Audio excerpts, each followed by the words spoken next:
आपने थोड़ा सा नमक लेकर उसको कपड़े में डालकर उसकी एक पोटली बना लेनी है और इस पोटली को आपने घर में एक मखसूस जगह पर लटका देना है, जिसके बारे में अभी आपको मैं बताऊंगा। और बस 24 घंटे गुजरने का इंतजार करना है। इंशाल्लाह ताला 24 घंटों के अंदर अंदर इसके करिश्मे और मौजे आपको नजर आने लगेंगे और आपकी किस्मत रातों रात बदल जाएगी। जो शख्स भी इस अमल को कर लेता है, अगर वो फकीर भी होता है तो कुछ दिन बाद बादशाह बन जाता है, और अगर सख्त मुश्किलों और परेशानियों में घिरा होता है तो कुछ दिन बाद उसकी मुश्किलें और परेशानियां खुशियों और राहतों में तब्दील हो जाती हैं। नमक हर घर में मौजूद होता है और इसे हम रोजमर्रा खाना पकाने के दौरान इस्तेमाल करते हैं। अगर गलती से किसी दिन आप खाने में नमक को शामिल करना भूल जाएं तो आपका खाना ना सिर्फ नहायत बदमजा बल्कि फीका बनेगा और खाना खाने तक का दिल नहीं करेगा। नमक एक मादनी चीज है जिसे कानों से निकाला जाता है। नमक बुनियादी तौर पर पत्थर की ही एक किस्म होती है। जैसा कि आप जानते ही हैं कि हर पत्थर के अंदर कोई ना कोई खुसूसियत और ताकत जरूर पाई जाती है। इसी तरह नमक के भी अंदर बेशुमार ताकतें और खुसूसियात मौजूद होती हैं, जिन्हें अगर हम अपने फायदे के लिए इस्तेमाल करना सीख जाएं तो यकीन माने आपकी किस्मत बदलने से और आपको रातों रात फकीर से बादशाह बनने से कोई ताकत नहीं रोक सकती।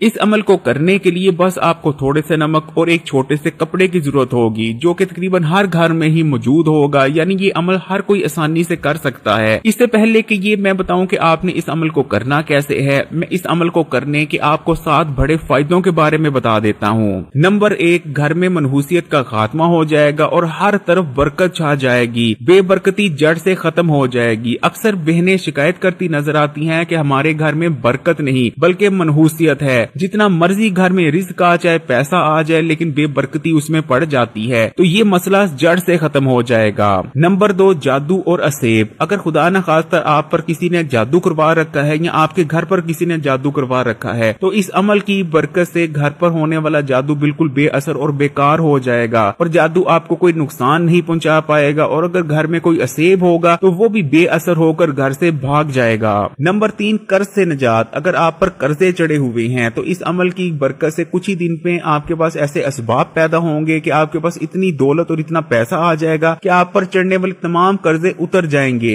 नंबर 4, घरेलू नाचाकियां और लड़ाइयों से खात्मा। ये अमल बेहद बरकत वाला है और इसको करने से घर वालों के दरमियान प्यार बढ़ता है। अगर आपके घर वालों के दरमियान आपस में लड़ाइयां रहती हैं तो इस अमल की बरकत से तमाम लड़ाइयां खत्म हो जाएंगी और घर वाले आपस से प्यार से रहने लगेंगे। नंबर 5, सैलरी में इजाफा। अगर आप किसी किस्म की नौकरी करते हैं और आपका जरिया माश नौकरी है तो इस अमल की बरकत से आपकी नौकरी में तरक्की होगी। और अगर काफी सालों से आपकी तनख्वाह या आपकी सैलरी में इजाफा नहीं हुआ तो इस अमल की बरकत से आपकी प्रमोशन होगी और आपकी आमदनी या आपकी सैलरी में इजाफा होगा। नंबर 6, नजरे बद का खात्मा। नजरे बद बेहद खतरनाक होती है। नजरे बद में जान तक लेने की सलाहियत पाई जाती है, लेकिन इस अमल की बरकत से आप और आपके घर वाले नजरे बद से महफूज रहेंगे। नंबर 7, रिज़्क और दौलत में इजाफा। इस अमल को करने का सबसे बड़ा फायदा ही ये है कि इस अमल को कर लेने से आपके घर में इतनी ज्यादा दौलत और रिज़्क आएगा कि रखने की जगह तक बाकी ना बचेगी। अब मैं आपको बता देता हूँ कि आपने इस अमल को करना कैसे है। आपने सबसे पहले कोई भी छोटा सा सफेद कपड़ा ले लेना है। जरूरी नहीं कि कपड़ा नया हो, लेकिन कपड़ा पाक होना चाहिए, उस पर किसी किस्म की गलीज चीज नहीं लगी होनी चाहिए। अगर आपके घर में कोई भी सफेद छोटा सा कपड़ा मौजूद है तो आप उसका इस्तेमाल कर सकते हैं। अब आपने एक मुट्ठी नमक लेकर उस कपड़े में रख देना है। कपड़े में नमक रखने के बाद आपने एक बार बिस्मिल्लाह पढ़नी है। 3 बार आपने सूरह अखलास यानी कुल्हू अल्लाह पढ़ लेनी है। उसके बाद आपने 11 बार या रज़ाक को पढ़ना है और आखिर में फिर से एक बार बिस्मिल्लाह पढ़ लेनी है। उसके बाद आपने कपड़े की एक पोटली बना देनी है और इस पोटली को आपने घर में ऐसी जगह पर रख देना है जहां आप पैसा वगैरह या जेवरात वगैरह रखते हैं। आप किसी भी अलमारी में रख सकते हैं या आपके घर में कोई भी पाक जगह है आप इस पोटली को वहां रख सकते हैं। 3 महीने के लिए आपने इस पोटली को वहां रख देना है और 3 महीने के अंदर अंदर तो छोड़ें, अगले 24 घंटों के अंदर अंदर इस अमल के करिश्मे और मौजे आपको नजर आने लगेंगे। मैंने जिस जिस शख्स को भी इस अमल को करते देखा है, कुछ दिन बाद उसके हालात ऐसे तब्दील हुए हैं जैसे तब्दील होने का हक है। अगर वो फकीर भी था तो फकीर से बादशाह बन गया है। तो इंशाअल्लाह ताला पूरे यकीन से इस अमल को करके देखें। इस अमल को करने में वैसे भी किसी किस्म का कोई आपका खर्चा नहीं آنے والا، تمام چیزیں آپ کو گھر میں مل جائیں گی، لیکن اگر آپ سچے دل سے اور پورے ایمان سے اس عمل کو کریں گے تو انشاءاللہ تعالی آپ کو ایسی نعمتیں اور برکتیں ملیں گی کہ آپ حیران رہ جائیں گے اور اس چیز پر ضرور پچھتائیں گے کہ آج سے پہلے آپ کو اس عمل کے بارے میں کسی نے کیوں نہیں بتایا۔ اگر ویڈیو اچھی لگی تو کمنٹس میں ماشاءاللہ لکھ دیں اور لائک بھی کر دیں، اور مزید